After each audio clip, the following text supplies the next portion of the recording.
So some of the common obstacles, okay? So we want to discuss them with new Muslim. And this is something that you may do in the first meeting, or you may just keep it in the back of your head, back of your mind. And then, when the need comes in, you can actually discuss them because you want to empower them, right?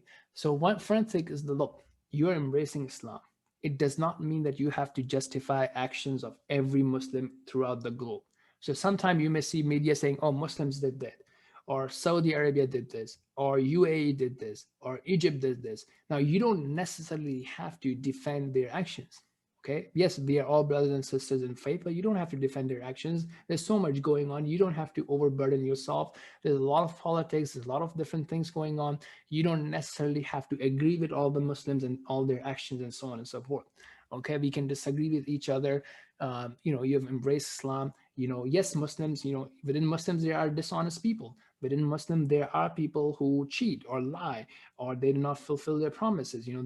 These are their shortcomings. They do believe in Allah. They do pray 5 times a day, but just like anybody else, they may have social issues, or they may have issues with their manners, or they may have issues with their integrity. So something to be aware of. Now, what may happen is, again, so it goes two ways, right? So we do empower the Muslim community not to bother the converts, not to pinpoint or pick up on their small mistakes and things like that. At the same time, we empower the converts that, look, you may be doing something and someone else may see you and may think that you're doing wrong. So either the person just doesn't know, he follows one way and you have been taught a different way, or he's right, you're doing something wrong, and he just, out of his care and love, he may come to you and tell you to do something or not do something. So don't feel that you're being judged. He's doing that because of caring for you.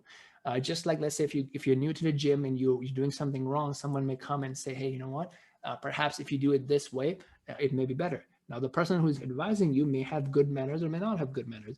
So in that case, remember first and foremost that the mosque, the masjid, belongs to everyone. Just because you are new doesn't mean that you have any less rights. So come, use it, make it your own place. And if you think someone is bothering you, just let them know that, thank you for your concern, brother. Thank you for your concern, sister. I'm new. I'm working on it. I'm going to move at my own pace. And I have a mentor, and so on and so forth. Just let them know. Okay. So don't think that, just because you're dressed differently, or you're new, or you don't look like them, you have full rights, and you come and you benefit from the service. Just like a hospital is for everyone, right? So you go to a hospital, right, and you see a lot of people from a different ethnic background. You wouldn't say that, okay, you know what, I'm not going to take advantage of the hospital. You would. So just similarly, remember that no one owns the masjid. Okay. Sometime what also happens is, they want to please everyone, right? Or or a convert may have said, okay, you know what, guys, we should all focus on, feeding the homeless. Well, that's a great thing. You may have some Muslims that may join your effort, but that doesn't mean that every Muslim is going to join your effort, right? Or you may be very excited about political change. You may have some Muslims that may join that cause, but not everyone. So remember that as well. Okay. And then thirdly, don't get overwhelmed. Take things step by step. If you learn something, work with your mentor, prioritize things. Some people just go on the internet, they're reading things from here and there, and then they want answers, but you don't even have time. The mentor may not even have time, or you may not have even time, right? So instead of you gradually progressing, let's say, right, and then let's say you're learning about science or medicine, so you learn the concepts first and the details and so on and so forth, and then you look at it, right? So you're just learning, let's say, grade 9 medicine or biology, and then you're looking at arguments from scholars at a university level or postdoctorate level. Right now, how is your coach or mentor going to help you understand those arguments while you don't even have the tools? Or maybe your coach may not even be worried about those arguments, because now you're going at a very fast pace, right? So you want to make sure that you don't want to get overwhelmed with what you're doing as well. Okay. Another thing that happens is that, someone will say, okay, you know what, I'm just going to do everything or nothing. So because I cannot pray 5 times a day, because I cannot quit alcohol, because I cannot quit my, boyfriend or girlfriend, I'm not going to pray. Well, that's not how it works, right? I mean, we talked about the example of, changing yourself physically or changing your business or career. You don't say, okay, I'm going to do everything or nothing, right? There's certain things that are most important, right? As they say, for example, 70 or 80% is about your diet. and 20% is your exercise, for example, right? So something is more important than the other. Similarly, in Islam, things are more important than the other. And, take gradual steps. As we said, one prayer is better than nothing, right? Okay, sometimes they get discouraged because they're like, oh, I'm not pronouncing it properly. Well, look, your prayer may get you more closer and may get more rewarded than an Arab, right? Whose pronunciation is great, but his focus is not there. His heart is not there. So it's more about your focus and your heart than about the pronunciation, which is important. But as long as you're putting in your effort, there's no one saying that you are not getting reward comparable to someone whose pronunciation is great. Okay, so we talked about being overwhelmed and lack of prioritization. Other is basically you want them to be, encourage them to be honest with you and to be authentic with you. Because sometimes, for example, as we discussed earlier, they may be going all over the internet. They may come up with you and say, hey, you know what, brother, I want to know about Shia or difference in sex. And you say, brother, that's fine. We'll get there. Let's follow the curriculum. Let's follow step by step. Don't just say it and then leave it. Make sure that are they agreeing with you, right? Because they may say, no, you know what, it's very important. I'm still going to go on the internet and learn. So you may want to give them some resources, right?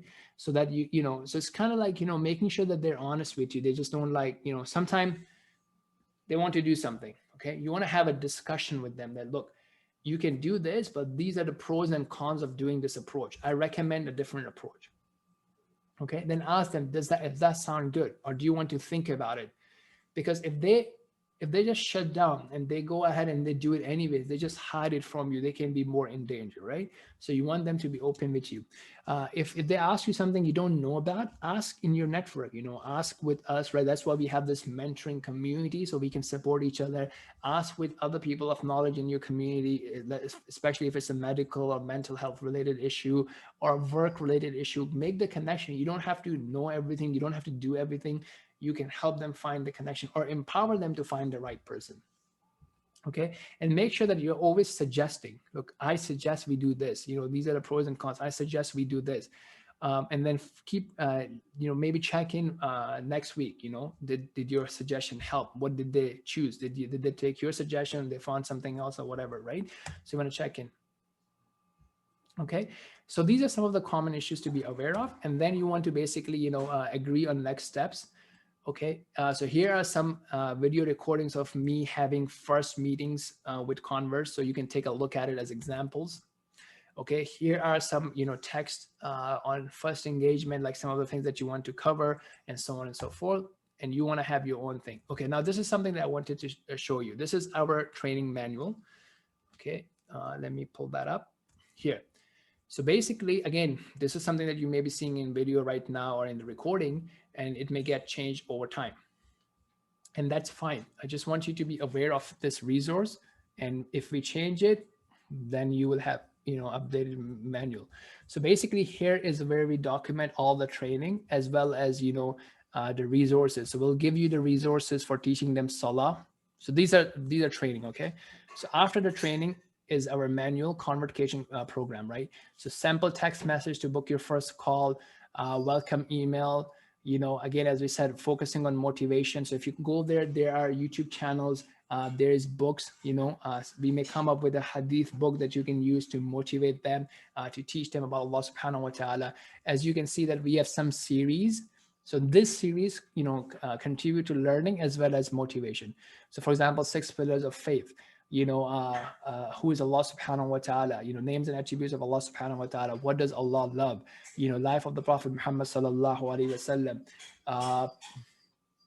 This is a summary I made with, the famous book, Disease and the Cure by Ibn Qayyim, right? The beginning and end of the universe, about the angels, dua. So these are different series. Depending on the interest of the person, you can start a series with them.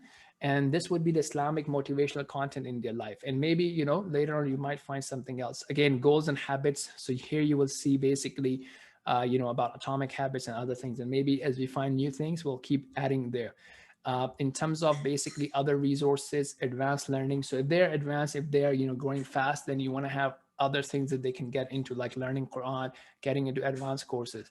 And then we have extended training on like, personal development and things like that. Now within here, basically, if you want to teach them the foundations, So you would also see about basically how to teach them the salah. So there you would basically see all the apps that are listed there. Let me just show you quickly.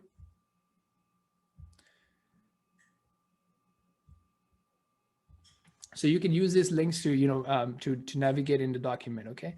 So again, these are some of the channels that we recommend people to subscribe to, and so on and so forth. Just keep that motivated. Okay, so now this is teach them the technical aspects of Salah using a PDF and details and videos and app. All this is mentioned here. So this is up-to-date document based on today. If things change, obviously we'll keep getting updated. Okay, let's go back to the slide. Just wrapping up in 2 minutes. Okay, so as I said, so basically, yeah, that's about it. So inshallah, I'll see you next week. And then again, I'm gonna be around. So if you have any questions, we can discuss that as well. So until next time, subhanakallahumma wa bihamdika ashhadu an la ilaha illa anta astaghfiruka wa atubu ilaik. Jazakumullah khair.